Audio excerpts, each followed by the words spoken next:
और शरीफ से खबर शामिल करते हैं। रिपोर्ट हबीब खान से। महकमा सिविल डिफेंस के अमले की मिली भगत और शरीफ गिरदनवाह में मिनी पेट्रोल पंपों की भरमार।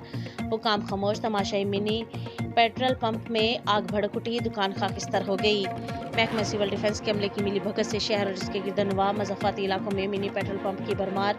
गैर कानूनी पेट्रोल पंप्स को फिलफोर बंद न किया गया तो कोई बड़ा सानहारुनमा हो सकता है। शहरियों का डिप्टी कमिश्नर से नोटिस लेने का मुतालिबा। और शरीफ के नवाही इलाके अड्डा गुमानी शरीफ में वाक़ मोहम्मद हफीज़ लंगा के पेट्रोल पंप पर अचानक आग भड़क उठी। पेट्रोल पंप को आग ने अपनी लपेट में ले लिया।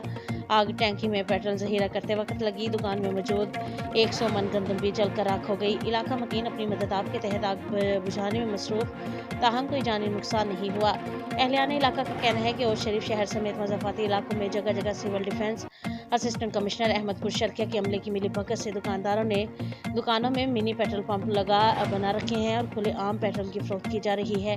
शहरियों का कहना है कि मज़ाफ़ाती इलाकों में ये मुनाफा बख्श घरौना कारोबार पूरे अरूज पर है, जहाँ कोई हिफाजती आलात वगैरह मौजूद नहीं होते। अगर किसी भी गैर कानूनी मिनी पेट्रोल पंप में आग लग जाए तो आग बुझाने के हालात न होने के बायस दुकानों और रिहायशी इलाकों को बड़े नुकसान का सामना करना पड़ सकता है। शहरियों ने कमिश्नर बहावलपुर, डिप्टी कमिश्नर से जिला भर में कायम गैर कानूनी मिनी पेट्रोल पंप्स को फिलफोर बंद करवाने का मुतालिबा किया है और इसमें मुलविस महकमा सिविल डिफेंस के अमले के खिलाफ कार्रवाई करने का भी मुतालिबा किया है। हबीब खान, जनरल रिपोर्टर, और शरीफ।